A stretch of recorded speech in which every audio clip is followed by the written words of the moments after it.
Watch where you step. People dump bodies out here sometimes. Film kali ini diambil dari kisah nyata. Sebagian dari kalian pasti pernah mendengar nama Don Pablo Escobar. Ya, dia adalah gembong narkoba paling kaya sepanjang sejarah yang berasal dari Kolombia. Suatu hari, ia sedang disidang oleh penuntut umum, para hakim, serta pejabat dari pemerintah. Dan tahukah kalian apa yang terjadi keesokan harinya? Semua orang itu tewas dengan mengenaskan. Namun, di balik kekejamannya, ia sangat dicintai oleh rakyat Kolombia pada saat itu, bahkan melebihi presiden di negara itu sendiri. Lalu, bagaimana kisahnya? Bersama PNF Story, inilah cerita dari Loving Pablo.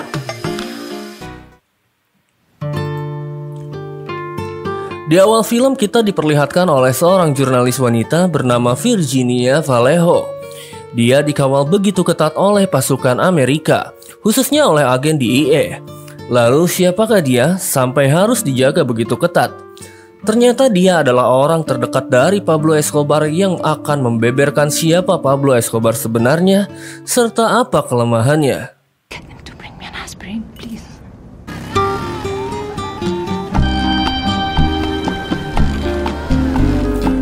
Pada tahun 1981 di Kolombia, terlihat Pablo Escobar bersama anak buahnya sedang asik jalan-jalan menggunakan motor. Hingga salah satu anak buahnya tak sengaja menabrak kuda yang tiba-tiba melintas. Kuda itu sudah tidak bisa diselamatkan. Lantas Pablo pun memerintahkan anak buahnya untuk segera menembak mati kuda itu agar kuda itu segera terlepas dari penderitaannya.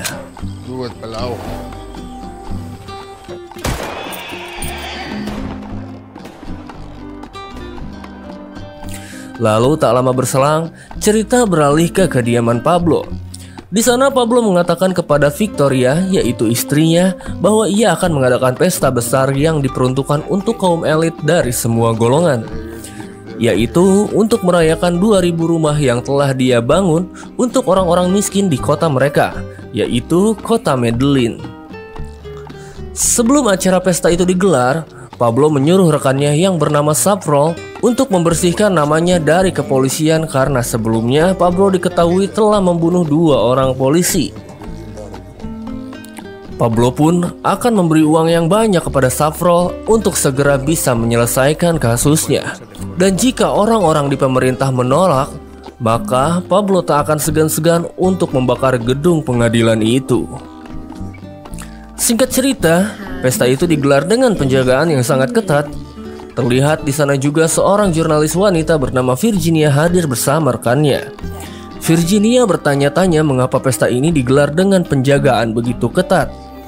Ia menjadi penasaran siapa sebenarnya Pablo Escobar. Ia hanya tahu bahwa Pablo Escobar adalah seorang yang sangat kaya raya. Lalu di suatu kesempatan, Pablo berkenalan dengan Virginia. Pablo sudah tahu dan sering melihat di TV ketika Virginia menjadi presenter. Di sini Pablo memberitahu Virginia bahwa pesta ini digelar untuk merayakan pembangunan 2000 rumah bagi orang-orang miskin di kota Medellin. Pablo juga mengajak Virginia untuk melihat pembangunan rumah itu pada besok hari. No. Well, we're going to build 2,000 homes. Show it to you. It's good for the country to know. Good for the country or good for you? Lalu keesokan harinya, Virginia bersama kru TV dibawa oleh Pablo ke daerah pinggiran kota Medellin, yang tepat di samping pembuangan sampah. Di sana para warga sangat mencintai Pablo karena selalu memperhatikan orang-orang miskin di kota tersebut. Bahkan banyak anak-anak dari warga tersebut yang dinamai Pablo. Lalu Pablo menjelaskan bagaimana orang-orang miskin di Kolombia itu sangat membutuhkan uluran tangan dari pemerintah. Dan saat itulah Virginia mulai kagum dengan Pablo, tanpa memikirkan dari mana asal kekayaan Pablo itu sendiri. Di malam harinya, terlihat mereka berdua sedang makan bersama sampai Pablo menanyakan apakah Virginia sudah memiliki suami. Virginia menjawab bahwa ia memiliki suami, yang profesinya adalah dokter bedah. Tapi suaminya sudah memiliki kekasih lain dan belum menceraikannya.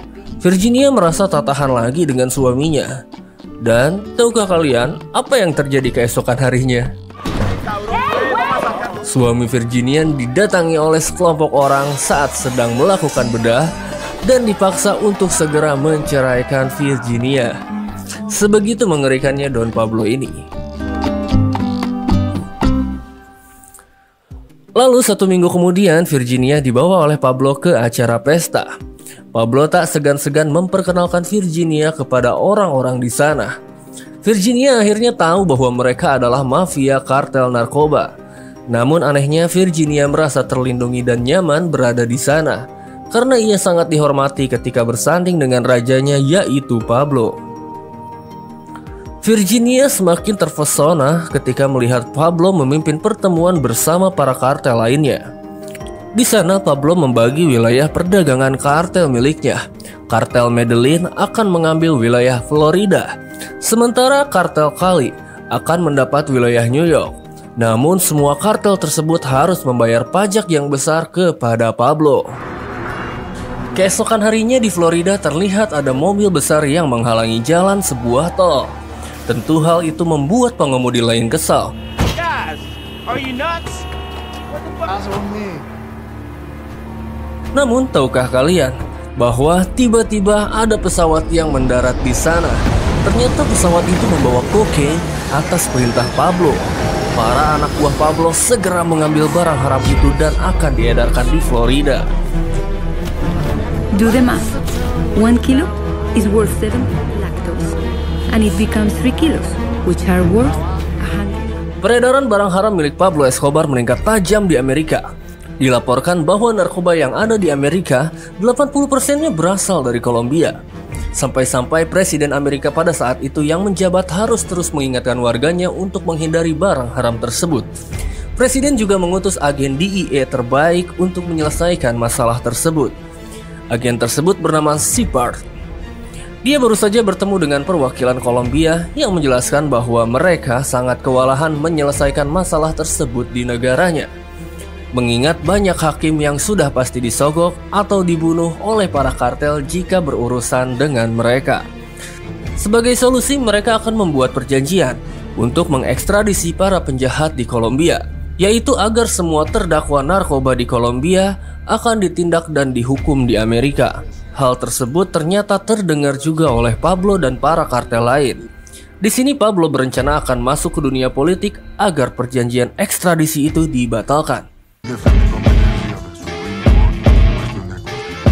Keesokan harinya, Pablo dan anak buahnya mendatangi salah satu calon perwakilan rakyat yang akan mengikuti pemilihan umum.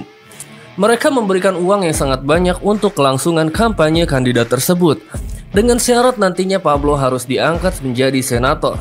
Tentu saja mereka sangat setuju. Dan singkat cerita, kandidat itu terpilih dan Pablo menjadi salah satu yang akan duduk di kursi penting di dunia politik.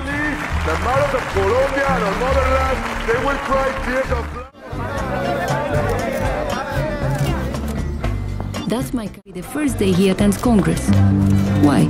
Because he smuggles 40 tons. Ketika di rumah, Pablo mengajari anaknya untuk selalu mencintai dan memperhatikan rakyat miskin. Dan Pablo juga mengingatkan anaknya untuk tidak sekali-kalinya mengkonsumsi narkoba. Lalu keesokan harinya terlihat Virginia yang akan pergi ke Amerika untuk menghadiri acara TV di sana. Namun sebelum pergi, Pablo memberikan uang yang sangat banyak serta kalung yang sangat mahal kepada Virginia. Saat berada di Amerika, Virginia didatangi oleh agen Safar untuk mencari informasi tentang Pablo. Namun Virginia menjelaskan jika ingin tahu tentang Pablo, tanyakan saja langsung ke orangnya, karena ia juga sekarang sudah menjadi perwakilan rakyat di Kolombia. Namun di balik itu, di Kolombia sedang ada rapat para petinggi negara. Salah satu menteri kehakiman mempermalukan Pablo dengan menyebut bahwa uang kekayaan Pablo berasal dari hasil narkoba. Dia menyebut bahwa hal itu membuat negara Kolombia sangat malu. Padahal menteri kehakiman itu sudah mendapatkan dana kampanye yang besar yang telah Pablo berikan sebelumnya.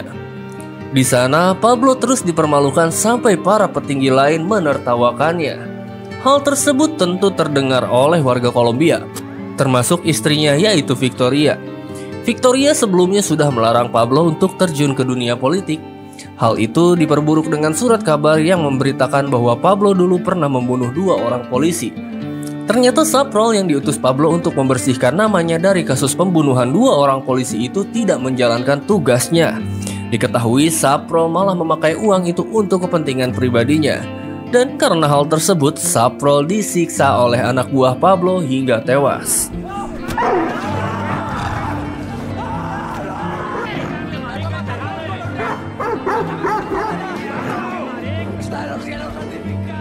Kemudian Pablo dan para kartel lain berkumpul di sana. Pablo berencana untuk membunuh Menteri Kehakiman yang telah mempermalukannya, termasuk si penulis surat kabar yang telah membongkar masa lalunya. Kartel dari Cali sempat melarangnya, namun Pablo tetap kekeh pada pendiriannya. Hingga keesokan harinya, para Carrillo akan mendapatkan tugas dari Pablo. Carrillo itu sendiri adalah sebutan untuk orang-orang yang dibiayai dan dilatih oleh para kartel untuk membunuh musuh-musuhnya. Carrillo dibayar mahal untuk mengemban tugas dari para kartel. Lalu, pada keesokan harinya, Carrillo menjalankan tugasnya dengan membunuh Menteri Kehakiman dan si penulis berita.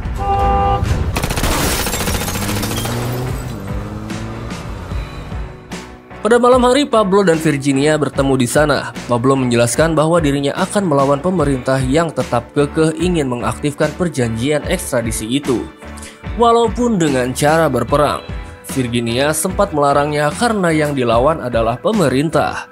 Namun Pablo tetap ngotot dengan rencananya.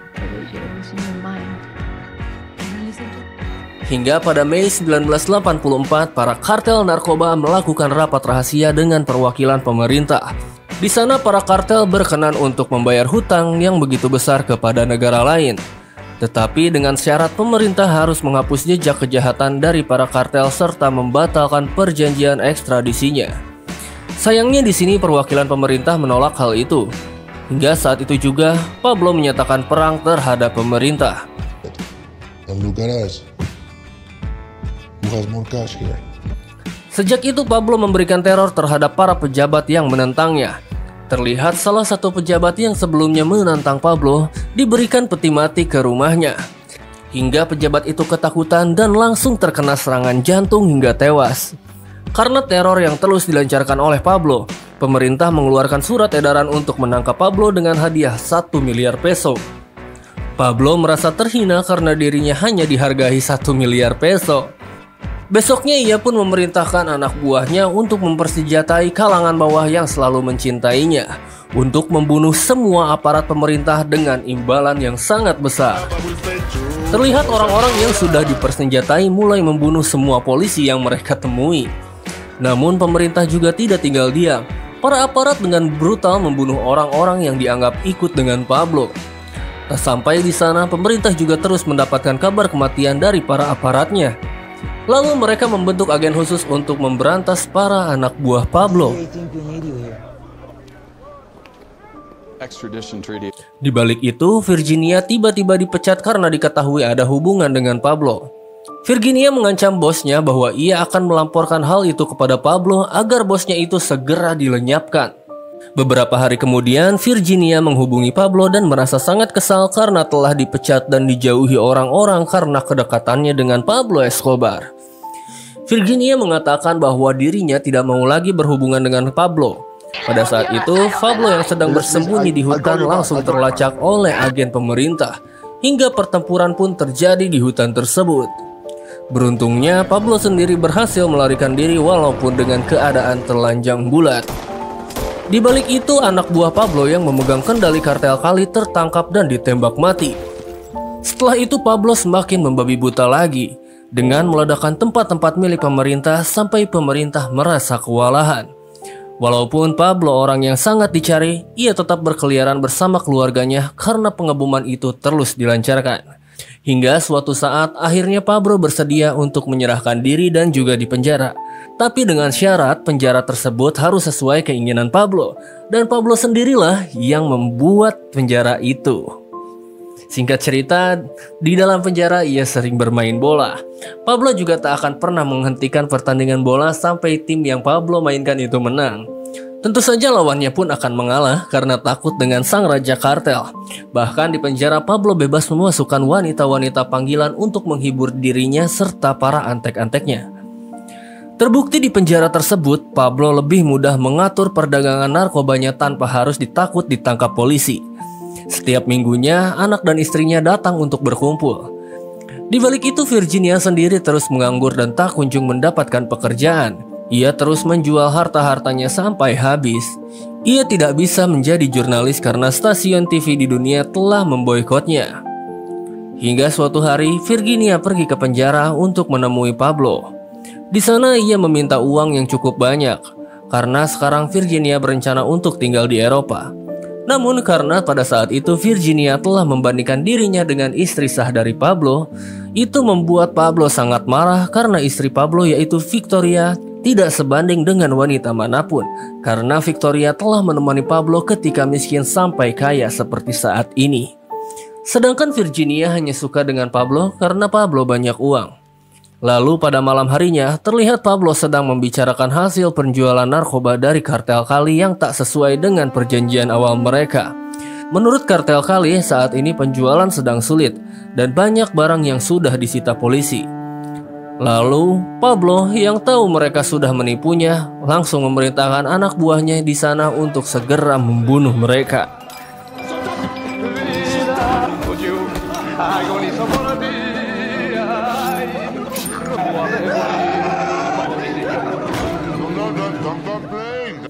Sayangnya kejadian tersebut harus terdengar ke publik lewat media. Pada akhirnya, pemerintah akan memindahkan Pablo dan anak buahnya ke penjara militer. Namun saat akan dibawa, Pablo dan anak buahnya sudah terlebih dahulu melarikan diri. Kemudian para anak buah dari kartel Cali yang pemimpinnya sudah dibunuh oleh Pablo kemarin, sekarang bekerja sama dengan pasukan pemerintah untuk membantu membantai anak buah Pablo. Catatan kriminal mereka akan dihapuskan jika itu berhasil.